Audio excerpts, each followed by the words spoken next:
a todos e todas. Bem-vindos a mais um encontro da Conexão Psicanálise e Direito da Escola Lacaniana de Psicanálise do Rio de Janeiro. Os encontros são bimestrais, então esse é o segundo encontro desse ano de 2022. O primeiro encontro, a gente contou com a apresentação da Cláudia Prete sobre o livro que ela organizou Não, juntamente... Cecília. Ah, foi a Cecília. Fui eu não, foi Cecília, não fui eu não. Olha, o meu é o mesmo. próximo. Spoiler, o meu é o próximo. Mas é porque eu acho que mas a Cecília vai voltar também, né? Vai. É por isso que eu fiquei com a sensação de que não tinha sido ela. Então, foi com a Cecília, uma das 3 organizadoras do livro Direito de Família e Psicanálise, Laços, Rupturas e Judicialização dos Conflitos Familiares, que é um livro referente a 2 congressos. Eu quero falar corretamente, né? Vamos lá, eu já dei uma gafe aqui. Me ajudem, então, Vera e Cláudia, porque são 2 congressos fruto do trabalho do Fórum Clínico da Infância e da Adolescência, não é isso? Isso. Na interseção com o direito, esses 2 congressos, mas o Fórum Clínico tem interseção com outras áreas de saber, Isso. não é isso? Isso. Mas o livro que enfim, vai servir de base para os trabalhos da Conexão desse ano de 2022 é esse aqui, que é fruto da interseção do Fórum Clínico com a área do direito, né? Mais especificamente do direito de família. Isso. Nossa convidada de hoje, vou apresentar, a Vera Saleme. É graduada em Psicologia pela Universidade Federal do Espírito Santo, é analista membro da Escola Lacaniana de Psicanálise de Vitória, onde atualmente é uma das coordenadoras do Fórum Clínico da Infância e Adolescência, né? Seja bem-vinda, Vera. Tinha outras informações aqui, mas eu quero te dar logo a palavra, Isso. porque já estou aqui sofrendo antecipadamente pelo que você vai precisar cortar do seu trabalho, que está excelente, está maravilhoso. Eu não consigo nem pensar nos cortes. Vou começar, vou te passar a palavra, mas queria dar um pontapé inicial para a nossa conversa de hoje, né? Fazendo um recorte de importantes perguntas, importantes questionamentos que você traz no seu trabalho. Então, eu quero partir daí dessas perguntas que têm a ver com o tema de hoje. O título do trabalho da Vera é Alienação Parental, quando os impasses de uma conjugalidade pedem passagem nos tribunais. A partir desse tema, a Vera lança as seguintes perguntas.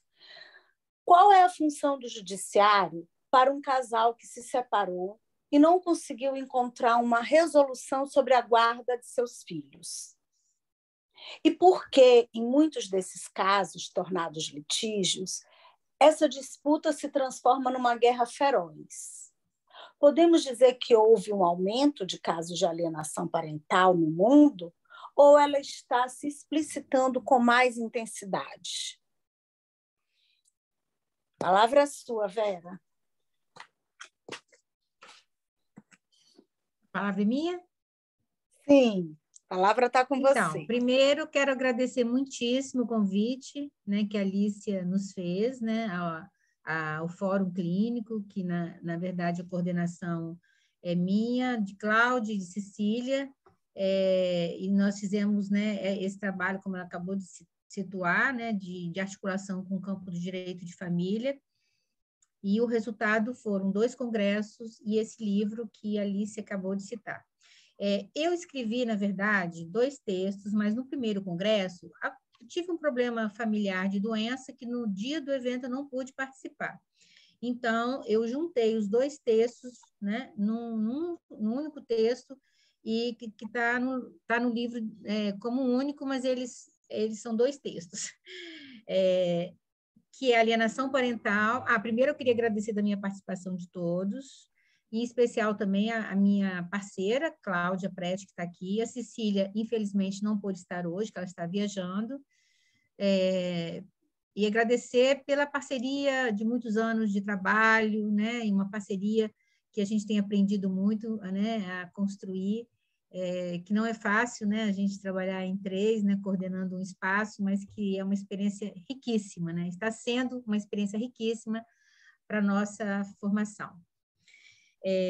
E aí eu vou começar com o texto, né, porque ele ficou um pouquinho longo, porque são 2 textos em um, e eu vou começar a ler. Então, o texto é: alienação parental quando os impasses de uma conjugalidade pedem passagem nos tribunais. E aí, a primeira parte do meu texto, eu vou falar sobre os impasses, né, da conjugalidade, de uma conjugalidade. Depois, eu vou falar sobre a passagem pelos tribunais, ok? Ele é dividido em duas partes. Então, a primeira parte, eu vou falar sobre os impasses da conjugalidade. Esse trabalho é efeito de uma escuta clínica que se fez presente numa esfera pública, a escuta de questões advindas do campo do direito de família, a partir dos relatos de seus operadores, advogados, juízes, defensores e promotores públicos, apresentados num trabalho de conexão deste campo com a psicanálise, e que culminou no 1º e 2º Congresso Brasileiro de Direito de Família e Psicanálise em Vitória, Espírito Santo. Esse trabalho é feito também da escuta de casos clínicos atendidos no privado do consultório. Vivemos, na atualidade, mudanças de toda a ordem nas relações humanas. O pacto conjugal, independente do arranjo familiar constituído, tem apresentado laços e desenlaces amorosos que merecem reflexão. Os desenlaces, especialmente, têm provocado cada vez mais a busca do judiciário como resolução dos impasses do casal. Como efeito desse endereçamento, assistimos ao excesso de judicialização dos conflitos familiares. Entre eles, a alienação parental, que é objeto de estudo neste texto. Mas o que é alienação parental? A alienação parental, a partir do referencial do direito, diz respeito ao ato de um dos genitores, avós ou familiares, de tentar afastar pais, né?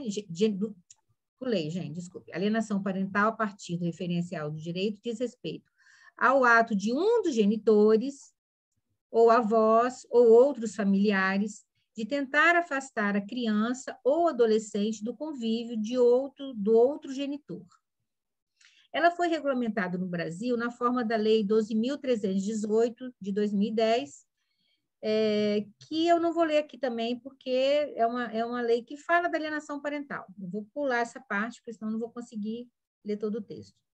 É importante dizer que, atualmente, há um debate em torno... Não, vou ler, tem que ler, não tem jeito.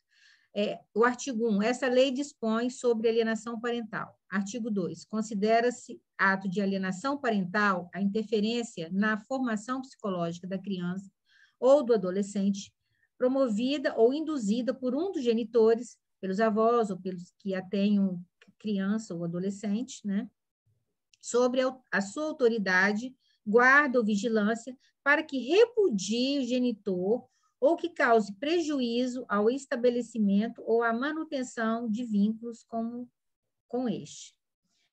É importante dizer que, atualmente, há um debate em torno dessa lei e uma proposta no Congresso Nacional de revogá-la. Aí eu nem sei como é que anda isso, acho que Cláudia depois vai poder até esclarecer que ela está acompanhando isso mais de perto no IBDFAM. Já houve. Porque esse trabalho aqui, ele foi escrito, deixa eu ver, quantos anos atrás? Alguns anos atrás, gente, não vou entrar em detalhes obsessivos. É importante dizer que, atualmente, há esse debate. O argumento utilizado por quem defende a revogação é de que essa lei está sendo distorcida em sua aplicação, devido a brechas passíveis de serem exploradas por pais abusadores. No entanto, a posição majoritária dos operadores do direito é contra a revogação. Defendem que ela deve ser aprimorada, porém não revogada.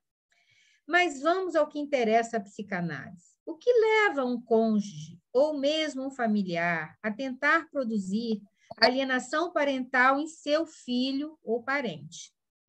Vale lembrar que Freud nos ensinou a tomar cada caso como se fosse o primeiro, como se nada soubéssemos dos anteriores.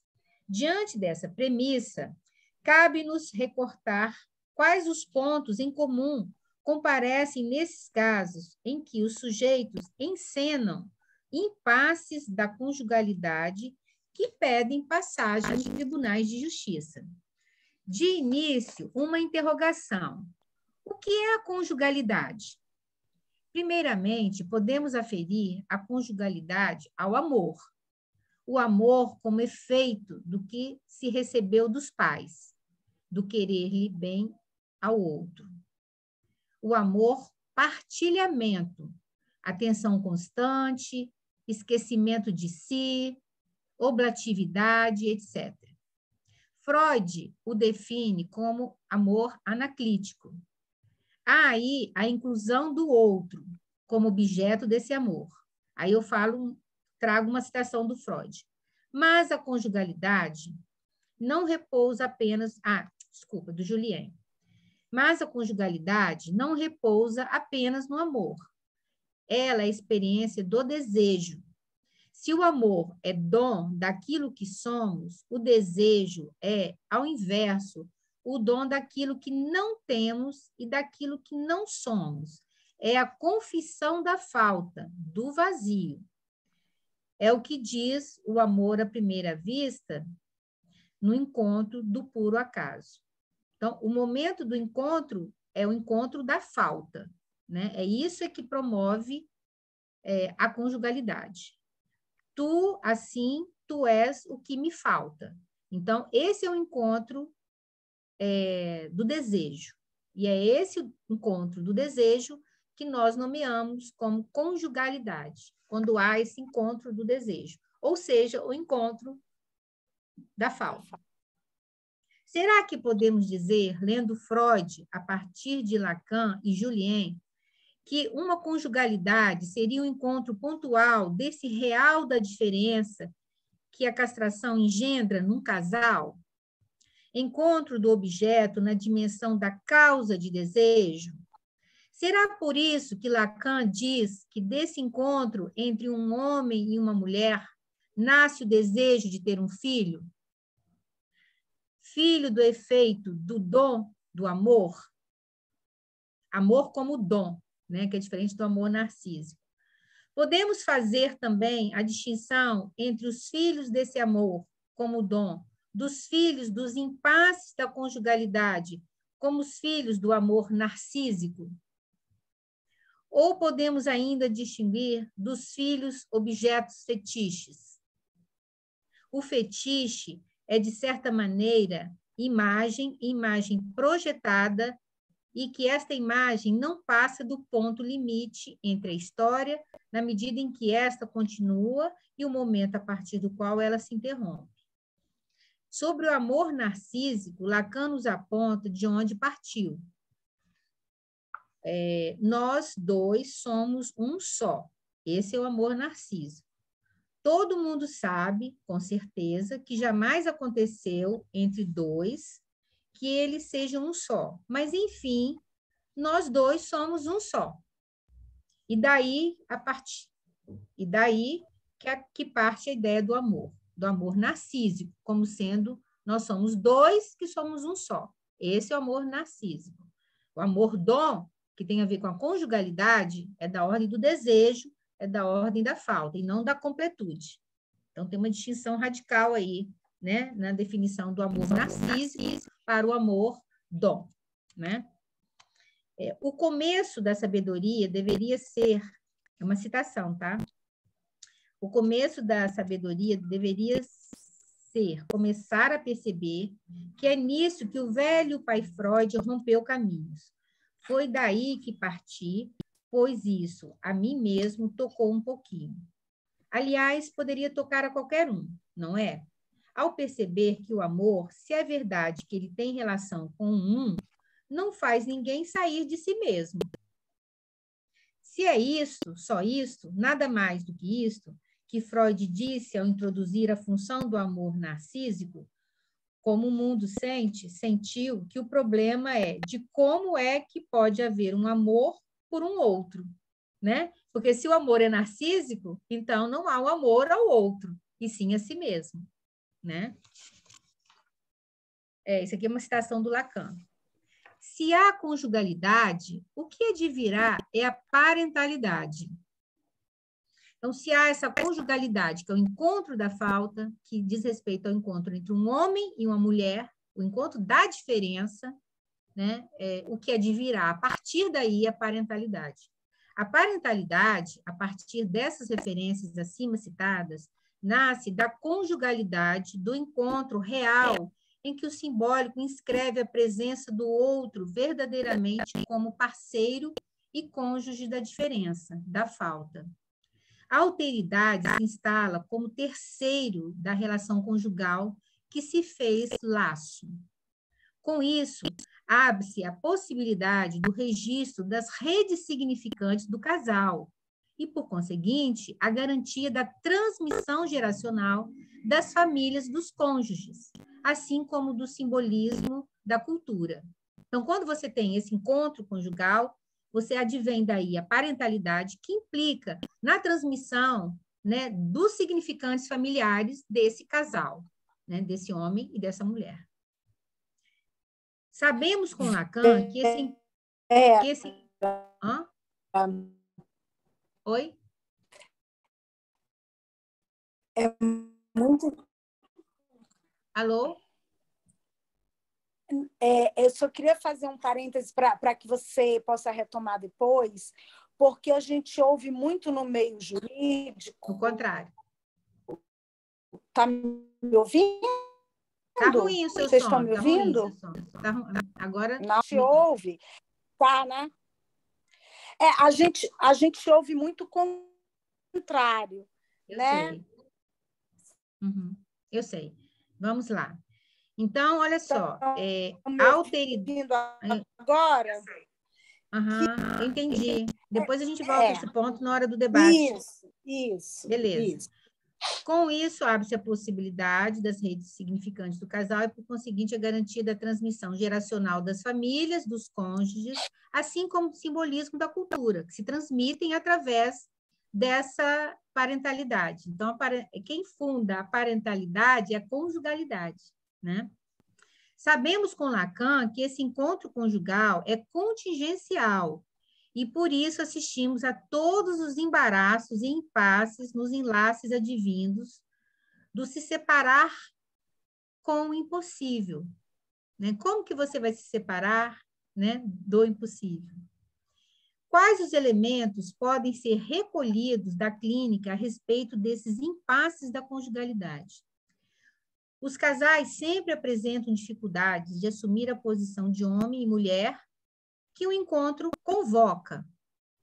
Diante do real da diferença, as possíveis saídas se mostram, sobretudo, através de sustentações de posições infantis. Assistimos aos impasses através de encenação dos meninos e meninas com suas tramas familiares no palco dos enlaces amorosos. Então, o que eu estou trazendo é que esses impasses dizem respeito a questões infantis dos meninos e meninas que comparecem na hora de um encontro conjugal. Daí os impasses, porque são questões infantis que emergem nesse encontro, né? Como Freud diz que toda neurose é infantil, enfim, né? Mas que eu estou trazendo que na conjugalidade isso comparece também. Não é? Assistimos aos impasses através da encenação dos meninos e meninas em suas tramas familiares no palco dos enlaces amorosos. Colocar-se numa posição infantil é uma patologia de nossa vida cotidiana. Vale lembrar que Freud diz que toda neurose é infantil.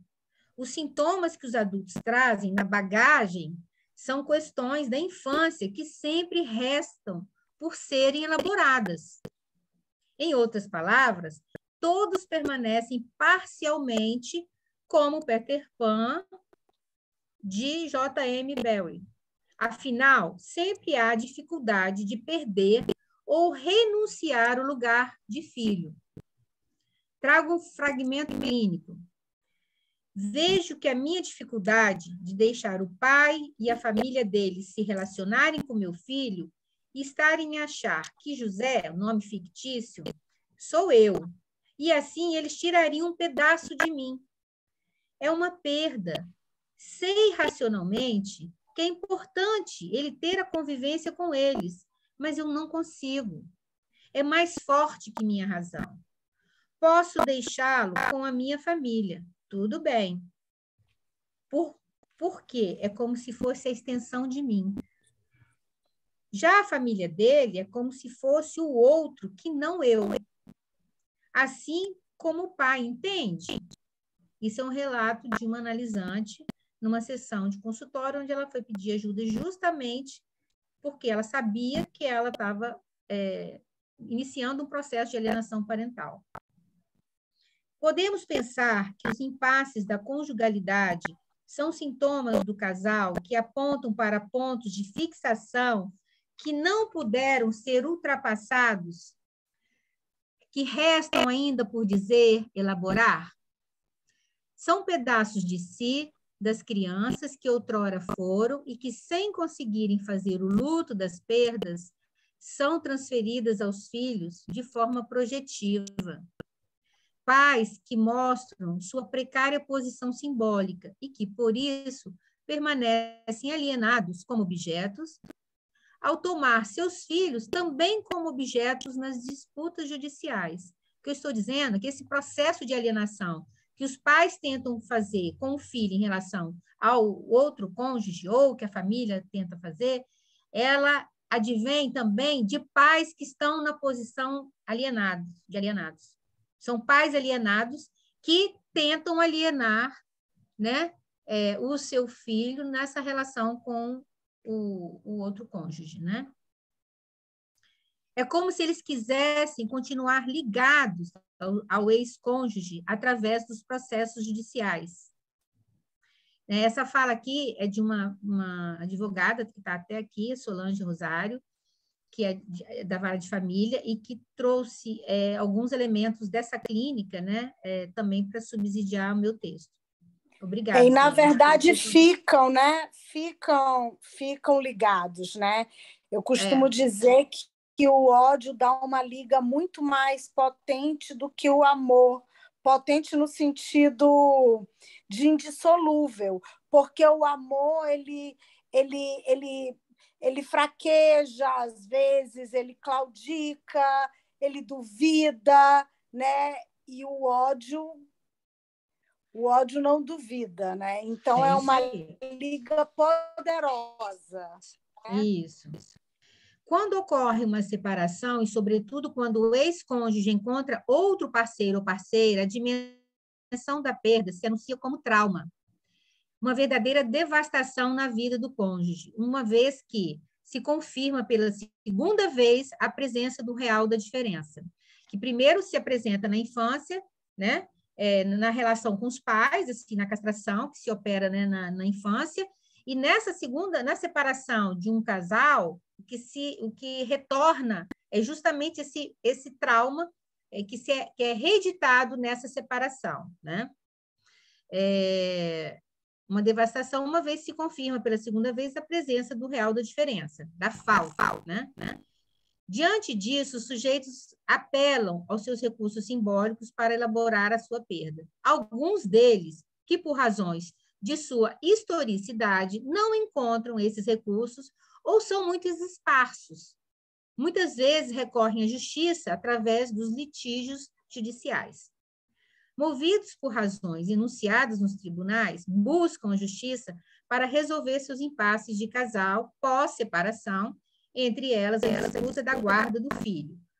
Razões como, justificam 1000 razões, como a primeira razão é que se dá pela inconformidade com o rompimento da relação, ao apelo ao Poder Judiciário para que o ex-cônjuge seja considerado culpado e punido.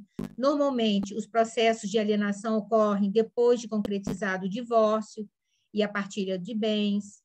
Eles são movidos pela reivindicação da guarda unilateral do filho, em alguns casos até acompanhados da falsa acusação de maus tratos e, sobretudo, na falta de cuidados na rotina dos filhos, alimentação, escola e saúde, e de abuso sexual. Neste último, as medidas cautelares para impedir o convívio ou mesmo a aproximação do filho para visitação, assim como também ao requerer visitas assistidas por algum familiar do alienador, são ações acusatórias tentando produzir alienação parental. De outro lado, ações judiciais com o argumento de defesa por parte de um genitor de estar sofrendo alienação parental do filho, né? Que foi a contribuição que a Solange trouxe ao meu texto. O campo do direito, com todo o seu ordenamento de leis, ocupa o lugar de terceiro da lei diante do casal em desordem, tanto no que diz respeito à função de julgar quanto de mediar. Vale destacar que grande parte dos genitores alienadores demandam que o judiciário seja interventor punitivo no conflito familiar e não no lugar de alteridade simbólica. É vingança, né? Querem a vingança, a punição, enfim. Nestes casos, a responsabilidade culpa pelo desenlace sempre é do outro. Uma vez na posição de objeto, permanecem alienados de se incluir nos impasses dos enlaces conjugais. Por isso, se tornam guardiões também alienados que não conseguem ver a real dimensão dos efeitos danosos de suas falas e atos na relação de seu filho com outro genitor. Pelo contrário, constroem crenças e ficções que estão protegendo-os ou afastá-los ou retirá-los do convívio dos ex-cônjuges. Da posição alienada como objeto, seguem cegos, usando os filhos que, por projeção e extensão, sofrem os efeitos desse ódio. O ódio explicitado com frequência por vingança nos litígios judiciais. Em vez de terminar essa parte, né, trago uma citação de Philippe Julien, que ele abre aspas: com efeito, há no amor uma paixão de ser único, a única a saber qual é o bem do outro. Por isso é que, diante da recusa do outro, o amor se inverte em ódio por aquele que não quer receber seu bem de mim. Fecha aspas. Abordaremos até aqui os impasses do privado da conjugalidade que se mostram no público dos tribunais de justiça. Ficam como restos dessas elaborações a questão do porquê do excesso de judicialização na atualidade. O que se passa no mundo contemporâneo que se manifesta nesse sintoma social? Aí eu termino o trabalho do primeiro congresso. Agora eu vou para o segundo congresso. A passagem nos tribunais. Bom, tem uma citação do Freud aqui, mas pelo horário eu vou pular, tá, gente? Vou tratar agora de introduzir algumas reflexões sobre as razões pelas quais um casal busca os tribunais de justiça para tratar dos impasses de sua conjugalidade que se presentificam numa disputa pela guarda do filho ou filha. São muitas as questões que emergem dessa clínica. Qual é a função do judiciário para um casal que se separou e não conseguiu encontrar uma resolução sobre a guarda de seu filho ou filha? E por que, em muitos casos, tornados litígios, essa disputa se transforma numa guerra feroz? Podemos dizer que houve um aumento de casos de alienação parental no mundo ou ela está se explicitando com mais intensidade? Freud, em seu texto Mal-Estar na Civilização, nos ensina que para construirmos a civilização é preciso que cada indivíduo renuncie parcialmente à sua satisfação pulsional. Ou seja, para viver com o outro e estabelecer o pacto social, é preciso sacrifícios quanto à sexualidade, no conceito mais amplo, e a agressividade do homem. É preciso renunciar parcialmente à agressividade e à sexualidade, nesse sentido amplo, né? Pulsional. A civilização, constituída por uma humanidade naturalmente em desordem, a civilização, desculpem, é constituída por uma humanidade naturalmente em desordem. Necessita de uma ordem posta e não é sem compromisso, uma troca continuamente reclamada e sempre instigada a se renegociar. O mal-estar a que Freud se referia era decorrente da perda da satisfação, da perda da liberdade. O princípio de realidade deveria sobrepor ao princípio do prazer. A sociedade moderna criou instituições para promover esse limite e ordenamento. A família foi organizada com as devidas funções de inserir os filhos na civilização. Isso de um tempo para cá, né? Da civilização. O limite e o ordenamento eram exercidos pela função simbólica do pai, que estabelecia a lei. Outras instituições também se constituíram para tal fim, entre elas o judiciário, que tem a função de mediar ou mesmo intervir quando o sujeito ou as partes envolvidas em qualquer situação de vida não entram em acordo. Diante dos limites da resolução de determinado conflito, o judiciário é convocado a atuar como um terceiro.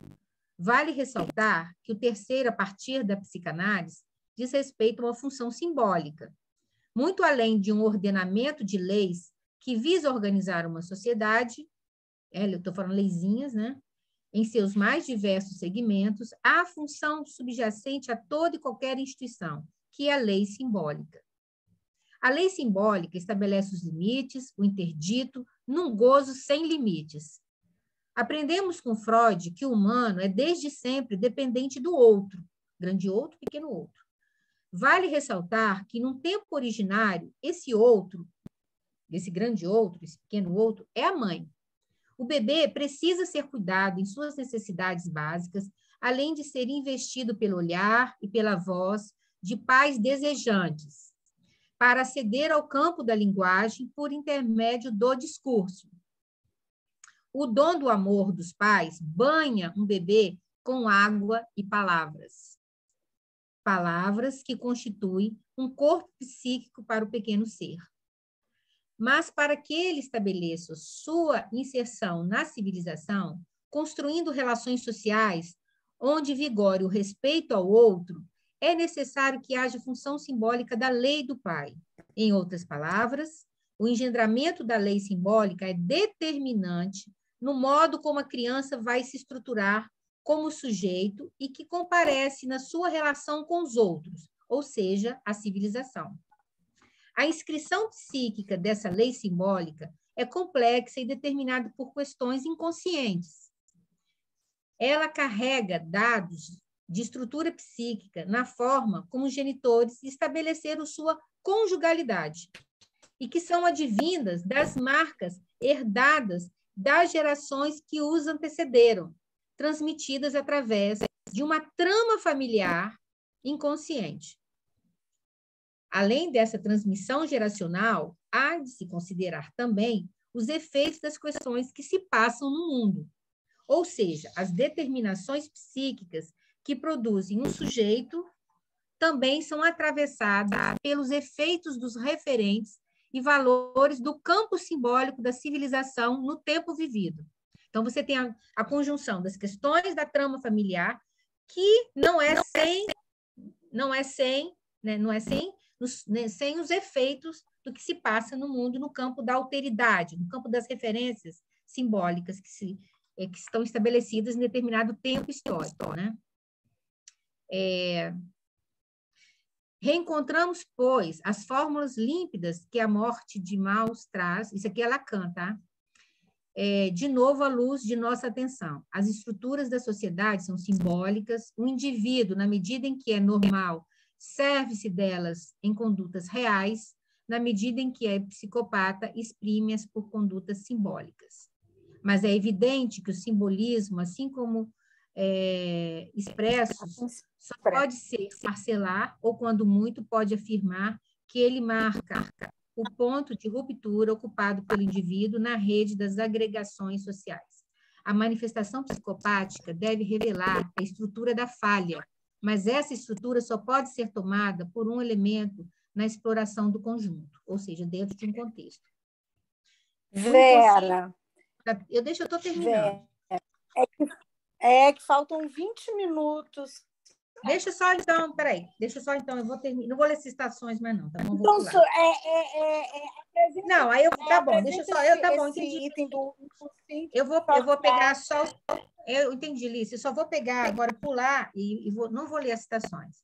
Quando a lei simbólica não se inscreve de maneira vigorosa, ordenando um sujeito que comparece a um sujeito objetificado, o objeto que é inteiramente satisfatório, a coisa, como Freud a denomina, é representado pela mãe, que ocupa o lugar daquilo a que o sujeito, para existir como tal, deverá renunciar.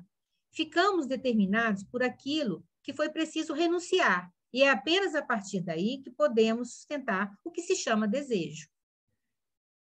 Se não há renúncia, o sujeito fica alienado à posição de objeto, portador de fixidez de gozo, com demanda de intervenção de um terceiro e, em muitos casos, endereçado às instituições do campo jurídico.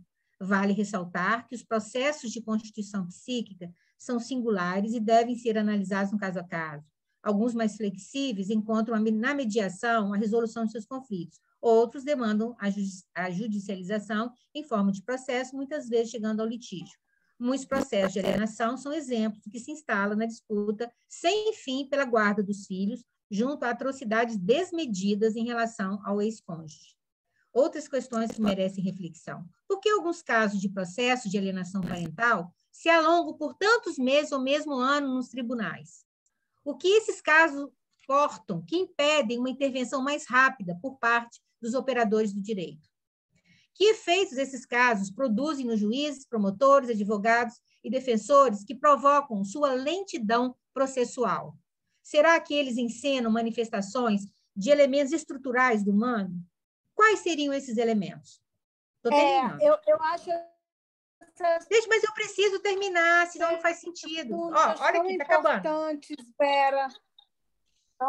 Não, eu vou só terminar essa parte, então, ok? Vamos não vou para outra. Quando a lei simbólica, eu já falei isso, a perversão comum. Sabemos que com a psicanálise que todo humano passa por etapas na estruturação psíquica. Dentre eles, recorta o tempo da perversão na estruturação, uma vez que ela traz pontos comuns com o que se manifesta nessa clínica. Isso se passa quando o ínfase vive nos seus primeiros laços em relação aos objetos. Esses laços são amplos e dispersos. Nesses primórdios da vivência do bebê, ele está conhecendo o mundo através dos objetos. Esses objetos são pessoas, brinquedos, utensílios, equivalentes em valor para ele. Ele ainda não distingue para onde interessa a sua libido. Há uma folia de prazer em relação com os objetos. E por isso Freud dizia que todo humano passa pela perversão polimorfa. Neste tempo de estruturação, a relação com os objetos são abusivas, refletindo sem limite da relação do bebê com a mãe. A relação é originalmente abusiva, excessiva, da mãe com o filho. Mas, como há uma indistinção entre os dois, ela também toma corpo no bebê. Esse abuso sexual primordial entre mãe e filho é encenado através de fantasia pela criança e retorna, muitas vezes, ao longo da vida. Esses processos denunciam isso, mostram isso. Na adolescência, frequentemente, temos relatos de vivências de fantasias de abuso sexual. É claro que, quando os sujeitos são precários simbolicamente, podem viver no real esse abuso. Daí o cuidado na escuta para distinguir a fantasia ou o real do abuso sexual, especialmente se tratando de acusações de processos judiciais. Será que tais elementos estruturais da perversão, comum a todos, são fatores que acabam por envolver os operadores do direito responsáveis pela condução dos processos, dificultando o andamento dos mesmos? Vou parar por aqui. Tem mais, mas não vai dar tempo. Obrigada, Vera. Eu estava respondendo aqui o Alexandre, que colocou que a minha internet está bem instável. Eu já estou no 4G, não sei se vocês não estão conseguindo me ouvir. Depois eu posso mandar o trabalho para vocês, gente, quem quiser. Enfim, como eu anunciei no início, eu não sabia o que você poderia cortar, porque, de fato, o trabalho é riquíssimo. Mas a parte do debate, a gente ouviu o que o trabalho que você trouxe suscitou, né, para quem está aqui conosco hoje, é super importante também.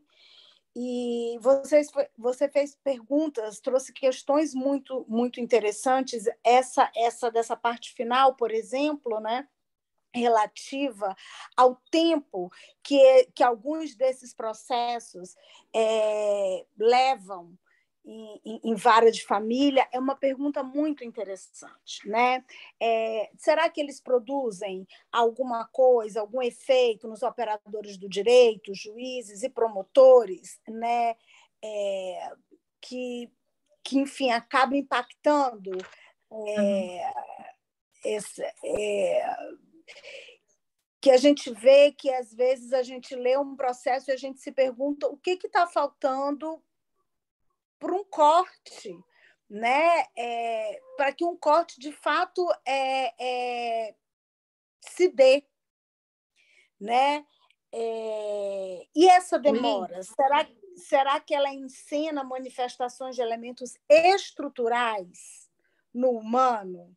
Então, eu acho esses dois pontos muito importantes. Não sei se isso suscitou alguma questão nas pessoas que estão aqui conosco. A Márcia, eu acho que está inscrita. Eu queria... Olícia, só para fazer um fechamento de uma linha do que eu falaria depois, que não deu tempo, é o seguinte: essa perversão que eu falei que é estrutural do humano, que comparece nesses casos que afloram, porque há uma suspensão do recalque, Lacan fala que as condições sociais, culturais, elas permitem, às vezes, determinadas condições de você ter suspensão do recalque, e aí essa perversão comparece. E aí, articulando com a questão contemporânea, a gente vive um tempo aonde a gente tenha essa fragilidade das instituições, das leis, e, portanto, essa perversão ela está mais em cena, ou seja, viver sem limites, sem bordas, sem leis, né? Talvez por isso o aumento da encenação desses casos que antes deveriam existir, mas ficaram um contorno, digamos, nas famílias, né? Porque a alienação parental pode existir numa família sem que vá ao tribunal de justiça, né? Você pode, uma criança, alienar do cônjuge de uma forma dentro do próprio seio familiar. É uma outra questão também, né? Bom, é isso que eu queria falar. Márcia. Solange, né? Eu acho que a Márcia está inscrita antes da Solange. Ok. Eu quero parabenizar, né, esse trabalho que é extenso, que traz muitos detalhes, né? Ele merece assim, ser discutido devagar, com calma, em outros encontros. E eu fiquei assim, muito tocada, né, por algumas questões, mas eu vou tentar resumir do segundo trabalho, né, essa questão da voz ante esse texto da lei, né? E esse texto dos pais, como ficaria a voz da criança aí, né? Que opções, que possibilidades que se pode pensar a partir daí, né? Porque parece que essa criança fica objetificada a um ponto de não ter voz, né? De não se saber em realidade o que está se passando com ela, né? Foi um ponto assim que me chamou a atenção. E do primeiro trabalho, Lícia comentou do ódio, né, que é potente, do amor, né, que é claudicante, e eu fiquei me perguntando sobre a ignorância, né, enquanto as paixões do ser, onde entraria? O que se pode pensar? Porque quando a gente fala em alienação, esse não é um significante qualquer na psicanálise, né? E que ele é revirado num outro contexto. Então, o que podemos pensar a partir daí? Tá? Eu agradeço imensamente, quero deixar o pessoal, né, falar, mas parabéns mais uma vez. Obrigada, Márcia, pelas suas questões, pela sua pontuação. Eu queria só fazer uma retificação. Na verdade, não é potente a palavra que eu gostaria de ter usado ao me referir ao ódio. Ele é poderoso, mas não sei se potente, né? Porque a palavra potência traz uma ideia de criação, né? Que eu acho que não está contida no ódio. Sem dúvida nenhuma, existe ele é poderoso, né? Mas eu não acho que ele seja potente. Uhum. E aí fica assim, essa questão de o que a gente pode formular a respeito da ignorância, né? Nesse contexto. Ótimo, ótimo. Solange? Esse assunto ele é intrigante, né? Obrigada, Vera, obrigada a você, Lícia, por proporcionar uma abertura de debate e deveremos ter outros debates. Bem, eu advogo na área de direito de família e sucessões. E, assim, partindo do ponto de vista prático, e muito apropriada ao que a Márcia comentou, de dar voz à criança, né? Então, a lei de alienação parental sofreu algumas alterações, como coloca a Marília Varela aqui, de fato, inclusive houve a discussão se revoga, se não revoga, enfim, eu acharia um absurdo se revogasse, mas é importante prestar atenção na seguinte questão, esse dar voz à criança. A lei prevê que a criança ela deve ser ouvida, de acordo com o Estatuto da Criança e Adolescência, uma escuta especial. A grande questão é que ela só pode ser ouvida uma vez. E aí?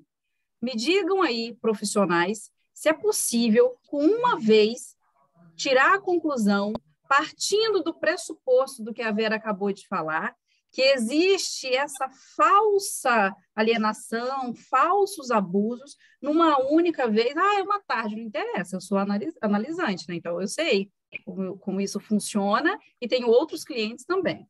Então, assim, como que isso acontece? Como prosseguir? E a gente vê o despreparo dos profissionais que são destinados para isso. Nós vemos o despreparo do judiciário de forma geral, promotoria, juízes. Essas pessoas tinham que fazer um curso especial para lidar com a área de família. Porque, como você colocou aí, Lícia, o ódio move o processo. Eu tenho um caso que faticamente já acontece, a criança fica com o pai, com a mãe, só que falta formalizar o acordo. Gente, e falta despreparo de advogado também. Primeiro, eu ouvi do advogado que ele detesta fazer acordo, o negócio dele é litígio. Olha só, olha o nível... Confiei desde o princípio, como diria o Chapolin. E assim, as partes já são pessoas difíceis, porque existe algo deles que não permite finalizar o acordo. O acordo foi feito e refeito. Toda hora tinha uma questão, toda hora tinha uma questão, toda hora. Aí o meu cliente disse assim, olha, é mais fácil eu voltar para ela. É mais fácil a gente reatar. E aí eu identifiquei qual era o ponto da questão, o X da questão. Ele não deseja que isso concretize. Então, nós temos uma audiência, inclusive, que será amanhã, marcada, mas isso está desde o ano passado, e desde o ano passado que nós estamos tentando fechar, alinhar esse acordo, conversa, concorda. Quando a outra parte concorda, o de cá não concorda mais, porque eles estão esperando, eles querem ser ouvidos pela juíza. E aí, a minha angústia, uma juíza que não está nem um pouco preparada para isso, que não tem percepção e consciência psicológica, no mínimo, para lidar com essa questão.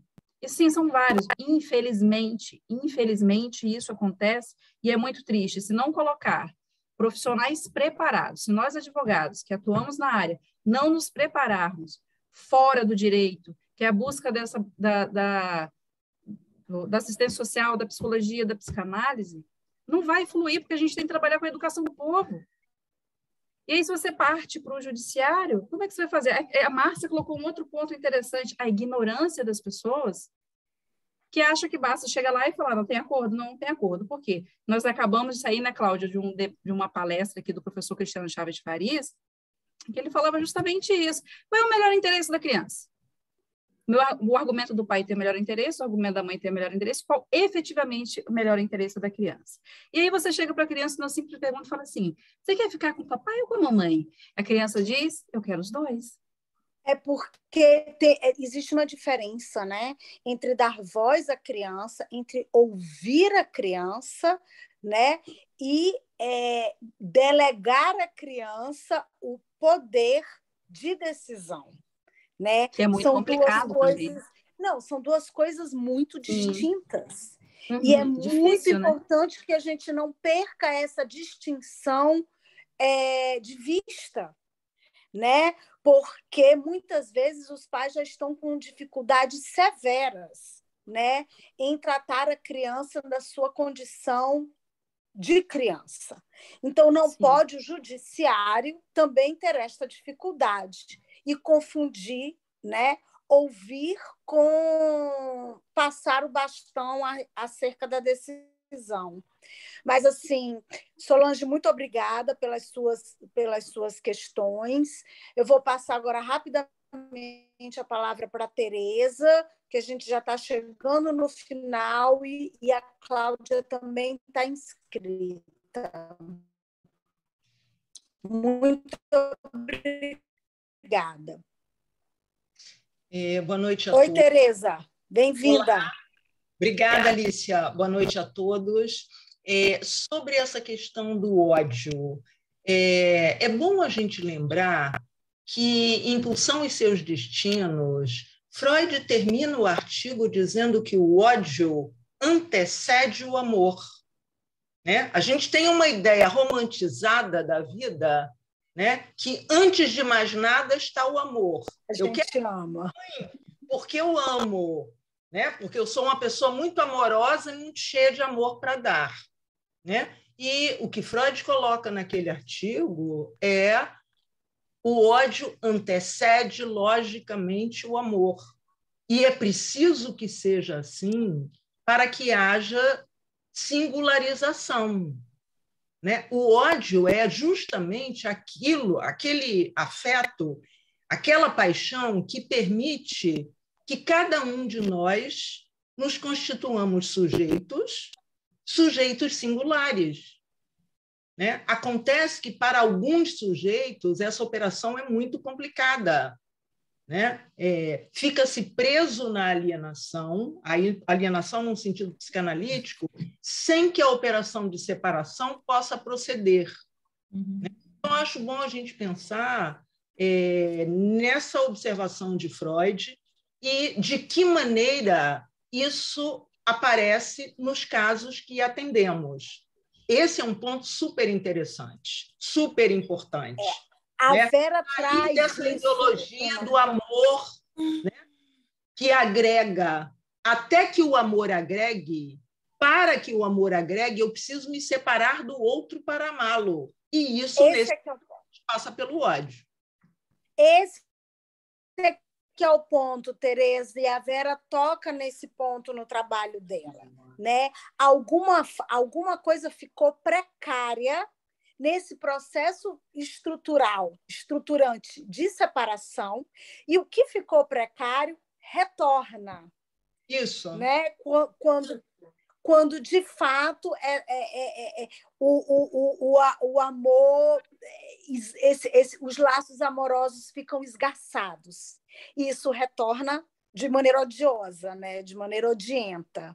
Foi assim que eu entendi. Sempre vai retornar, né, Lícia? Sempre vai retornar o ódio. Então, o Freud fala isso, Lacan. Todos os momentos de separação e passagem de etapas, todas você tem a presença da agressividade, da violência, do ódio. Não tem como não ter. A questão é como que esse sujeito consegue sair dessa posição para uma posição mais de elaboração, de simbolização, onde o amor vem como suplência a esse ódio, na tentativa de dar um contorno a esse ódio, enfim, né? Cláudia. Só para fechar, estou totalmente de acordo com a Solange acerca da necessidade de capacitação subjetiva de quem trabalha nessa área, né? Porque nós precisamos sustentar esse trabalho intersetorial entre a psicanálise e o direito, né? Porque realmente isso foge muito ao campo do direito. Isso. Por isso, Tereza, que esses congressos que nós fizemos, com discussões preparatórias, e as mesas eram compostas de um psicanalista e um operador do direito, foram muito importantes, porque assim a gente pôde falar um pouco melhor, eles puderam também falar, e a gente pôde fazer uma troca, colher o que se passa nessa clínica, digamos, né? E, ao mesmo tempo, também transmitir alguns significantes da psicanálise. Estou com medo de ir no banheiro, tomar banho. Eu vou lá, pode deixar. Cláudia? Estou eu aqui falando com o microfone fechado, para variar. Não, eu tinha 1000 coisas para falar, vou tentar ser bem rápido para ver se dá tempo de Reneza falar também e vocês arrematarem aí. Tem uma coisa que na discussão foi me chamando a atenção, que eu acho que é super importante a gente poder diferenciar, né? Assim, a gente já estava aí falando do conceito de alienação em psicanálise e do que é alienação quando o campo do direito se dirige, né, a isso como alienação parental, enfim. Mas uma coisa que me chamou a atenção foi no comentário da Solange, e a Vera toca um pouco na coisa da lei, porque na mudança da lei agora, houve uma certa confusão, vamos falar assim, pelo menos eu estou chamando de confusão, porque prevê essa coisa do depoimento especial, né, de alguma forma. E eu acho que é importante, já que nós estamos aqui discutindo psicanálise e direito de família, né, assim, escutar a criança no campo da psicanálise tem um peso, né? Assim, o que é escutar uma criança, o que a gente chama de escuta em psicanálise, né? E no campo do direito, muitas vezes não é incomum, e Lícia, que está dentro do tribunal, e deve ter outras pessoas aí que trabalham com isso do campo psi, né? Além dos advogados, escutar a criança, muitas vezes, significa dar escolha à criança, né? A criança vai poder escolher. Então, a gente tem que ter esse cuidado quando a gente está falando, porque a gente tem esses dois significantes que são tomados de forma diferente nos dois campos, né? Assim, o que a gente, como psicanalista, chama de escuta é algo de uma ordem completamente distinta desse escutar a criança. E mais, o depoimento especial é uma técnica de escuta que tem um protocolo prévio, né? Então, isso é um tipo de escuta, né, muito usado, e agora deu essa embolada aí na alienação parental, porque escutar a criança, para além do depoimento especial, poderia ser feito nos estudos psicológicos, psicossociais, né, pelas equipes, deve, e não só uma vez, como muitas outras, até que essa escuta possa, de fato, se estabelecer. Mas, quando a gente pensa em depoimento especial, o depoimento ele é para produção de prova de um ato acontecido. Por isso que é muito usado em abuso sexual real, né? Na falsa acusação de abuso, você precisa de uma escuta mais ampla. O depoimento especial está totalmente... Aliás, eu já tenho milhões de reservas ao depoimento especial, mas, assim, ele já está totalmente fora.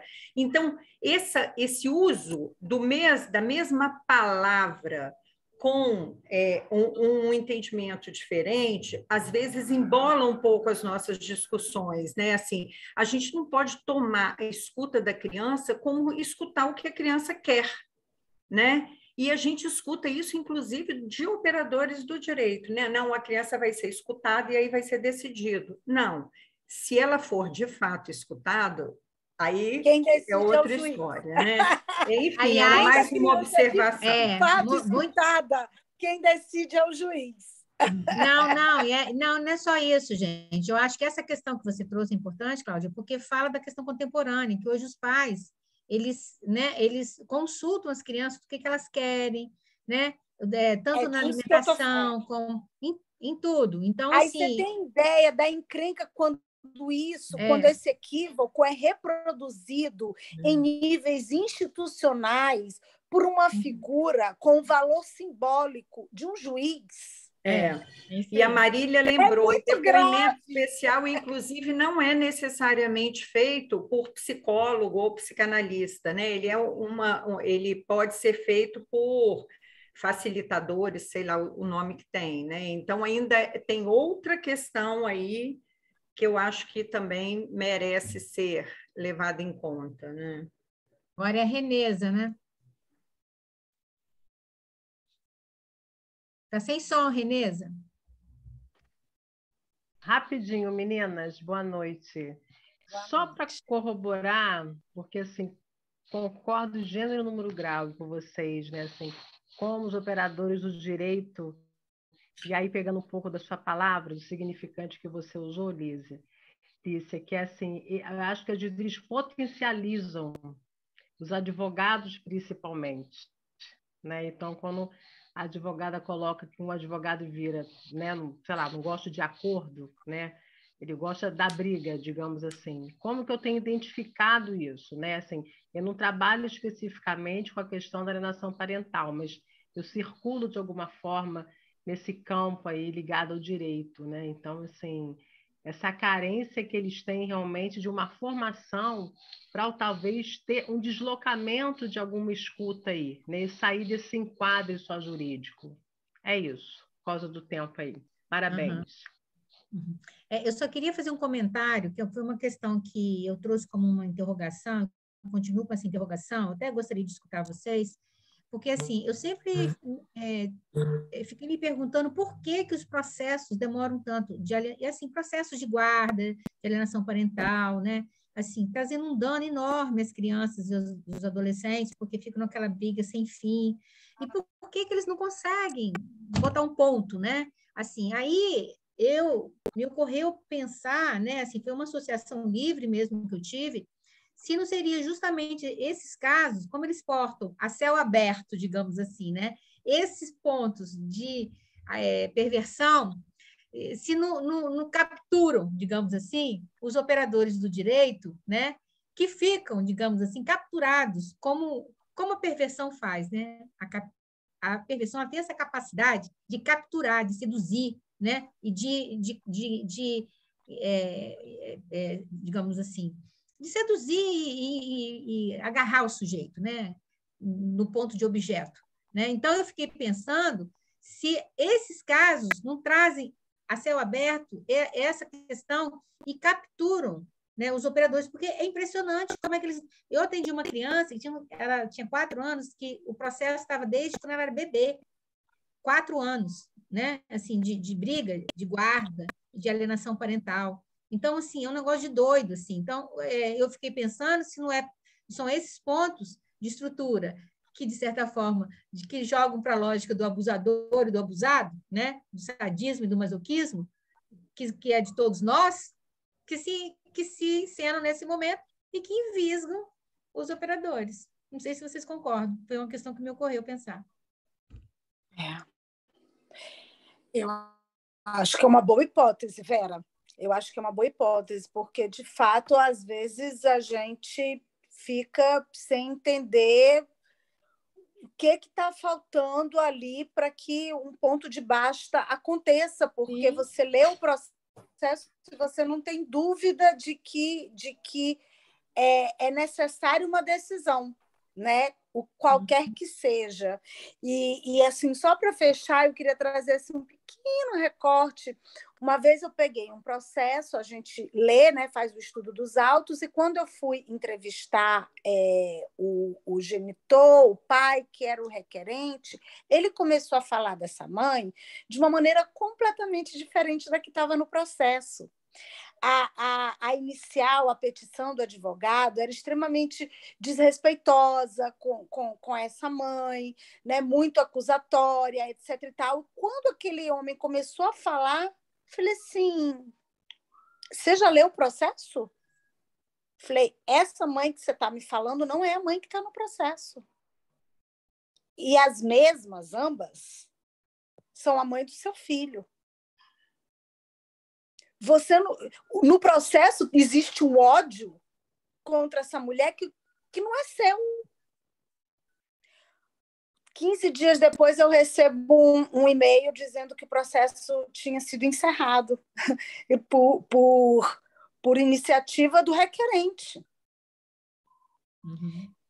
Né? Assim, é uma coisa chocante. né? Ele se referia à mãe do filho dele de uma forma respeitosa, sabe? Só que lá no processo era outra coisa que estava escrita ali, né? Pela pena do advogado. Então, eu queria só trazer essa vinheta. Eu acho que a gente, enfim, não sei se a gente tem mais alguém que queira falar alguma coisa, Vera. Eu acho que estão muitas questões, né? Assim, eu acho que é uma discussão que abre muito, assim, né? Para a gente pensar em muitas possibilidades. Eu trouxe algumas elaborações, mas, assim, muitas ficaram ressoando em mim ainda a serem pensadas e questionadas e elaboradas. Mas, assim, eu acho que esse ponto da alienação, para mim, assim, também eu acho que foi uma coisa que eu pude pensar a partir dessa clínica, foi essa questão dessa alienação parental, mas como essa alienação é um ponto que é estrutural, né, que a gente sabe disso, né, todos passamos pela alienação, mas que se encenam nesses processos, né, assim, e que como, às vezes a alienação, a gente vê assim, a alienação como está na lei, né, da criança do genitor, não, mas os pais são alienados também, né, porque eles estão na posição de objeto, então alienação pelo conceito da psicanálise aí, lembrando que Cláudia está destacando, a alienação diz respeito, né, à alienação, né, você fica na posição de objeto, né, e não como sujeito. Então, é uma alienação. E é estruturante, né? Isso, você fica na posição de objeto. É necessário para que a gente se constitua enquanto sujeito humano ser tomado como objeto de investimento dos pais, mas é igualmente necessário para essa constituição humana haver uma separação. Isso, e aí eu tenho a hipótese de que quando a separação fica precária, isso retorna nos tribunais. Mas aí eu quero trazer uma questão. O Lacan tem um texto da criminologia, ele fala que, a depender das condições, isso comparece com qualquer pessoa. Então, é claro que você tem pessoas que têm uma precariedade simbólica maior, que são mais suscetíveis de mostrarem essas questões, mas dependendo dos acontecimentos da vida, da situação social posta, como agora, o momento da cultura, que está mais com recalque mais frouxo, você tem o comparecimento de pontos que são de todos nós.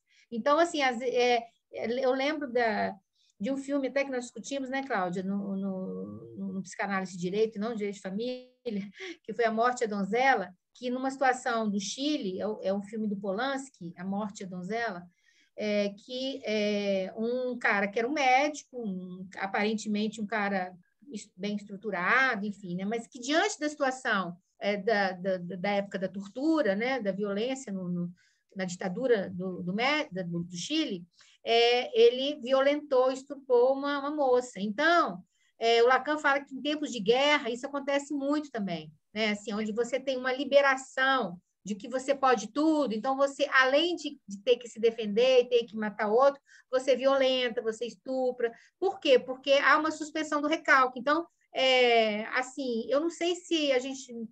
por isso que ele fala que é muito importante a gente levar em consideração como é que anda a subjetividade o tempo, como é que anda o campo da alteridade, porque nós não estamos isentos.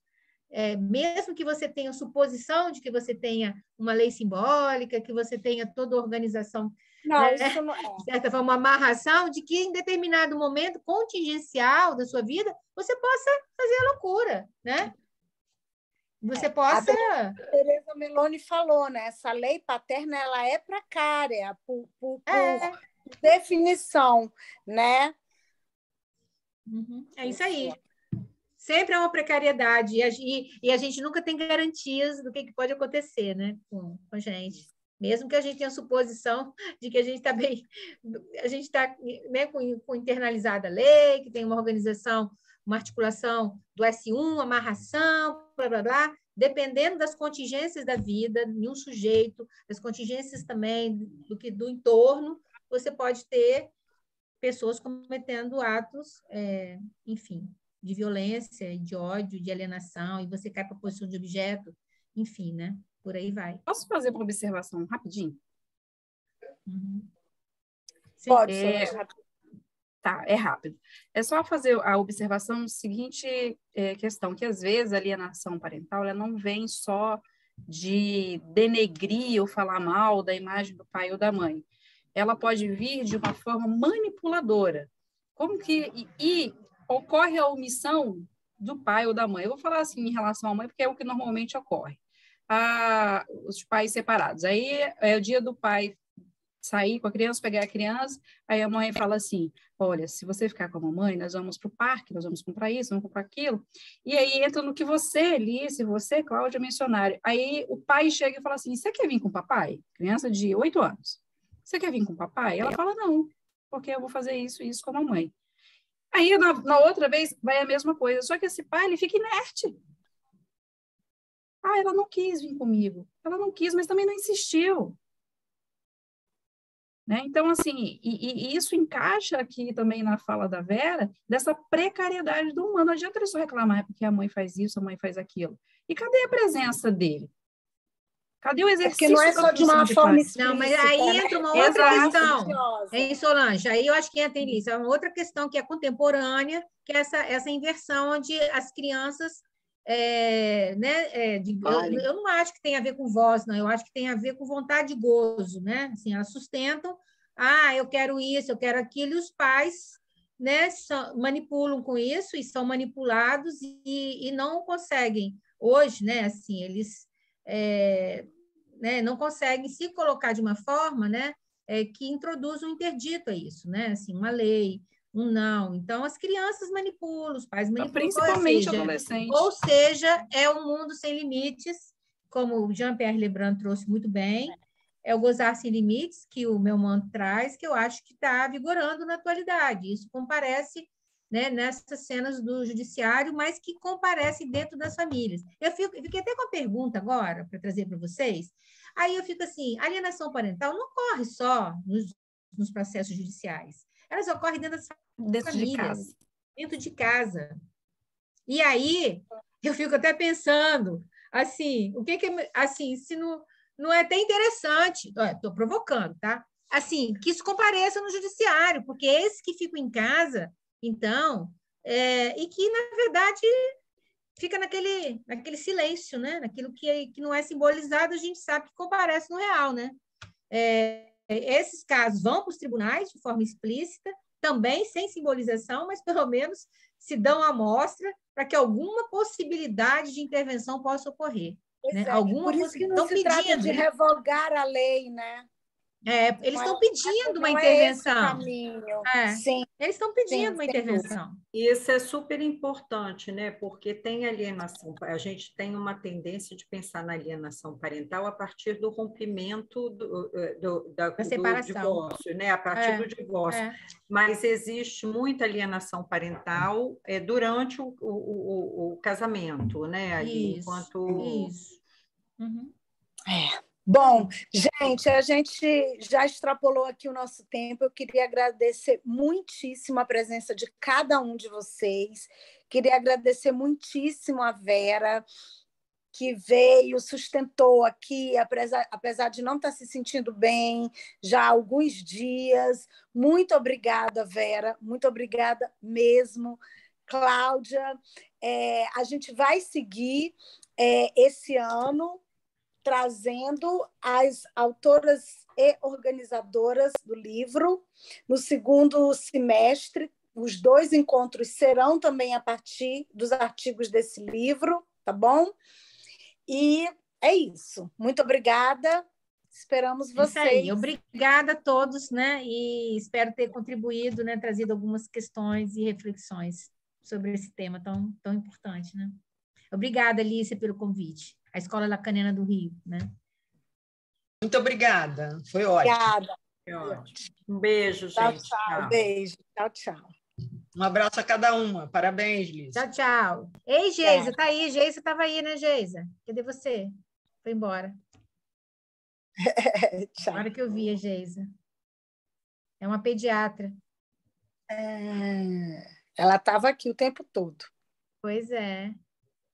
Obrigada, Alice, querida, pelo convite. Nada, obrigada, Vera. E beijo. Vocês me desculpem de eu ter me alongado, é porque o texto era grande. Não, e maravilhoso, né? Ai, ai, cortei um pedaço no final, mas acabamos falando no debate. Era sobre a questão da perversão comum. Exatamente, você trouxe, conseguiu resgatar. É. Foi ótimo, melhor do que ter lido corrido. Né? Com certeza, com certeza. Tá bom. Vera, Beijo. será que a gente consegue seu trabalho? Verbenina, será que a gente tem consegue? no site da Escola Lacaniana de Vitória. Tá, então eu peguei aqui. Tá Porque bom, lá então. tem os textos, tá bom? Tá bom. Tchau, meninas. Tá. Boa noite. Beijo. Tchau, boa noite. Tchau. Ai, meu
Deus.